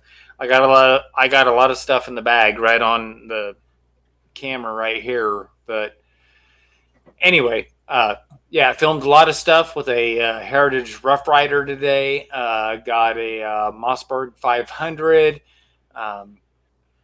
We've got some stuff with some ammo from Frontier with the Hornady bullets on the 55, 62, and 68 boat tail match stuff. like I said, I've got a lot of stuff in the bag. It's really hard out here right now because it can take either 2 hours or 2 days to upload stuff. So it's really a crapshoot. My brother's getting the Starlink, and he's going to be testing that in the next week. So we're going to start downloading videos, and if that goes really well, and I can start uploading videos like that, like within 30 minutes, I'm going to start churning out videos like a SOB. So I really hope to dump a lot of videos here really quick. So, because the internet out here is frustrating. But anyway, Hillbilly, thank you for having me out tonight. This has been an awesome chat. I enjoyed it thoroughly. Thank you for having me on. Well, thank you for being here, buddy. I mean, and all of you guys. It's just, I thought a lot of times I'll be here on a Saturday evening and it's like not much going on. And I kind of look around, see if there's any shows, any chats on or anything. There's not much going on. And so when I kind of asked around a little bit about it, a few people said, well, there's really not anybody doing much on Saturday night, and so I was even told, well, the reason they don't do it is because it don't go over very good. Maybe not a lot of people can watch. So I'm just happy. I'm amazed that, you guys was able to jump on here. I appreciate you all so much. I mean, I've had a great time. I mean, there's no doubt about that. And if you're out there listening or watching this, after it's been out and you're watching the recorded version of it, everybody's been on here tonight. They're great YouTubers. They have great content. It's each person has some different content individually of their own. And so, it's not like you're just getting into a zone of people having all the same content, because that's not how it is. I mean, these people have just great stuff, and you're really missing out not going and checking out their channels. So I really suggest that you do that. And also put down there on the banner, we're hopefully going to keep doing some of these on Saturday nights and stuff. And so if you're interested, if you're a creator, or if you just got something to say, I put my email down there, and so get a hold of me on my email, and maybe we can have you on here too. So anyway, I just want to thank you guys. It's been a great side chat, the great panels. I just so excited to have everybody. And anyway, I just want to say thank you, Hillbilly Nation. This is American Hillbilly. I love you. Good night, y'all. Thanks, Hillbilly. Night.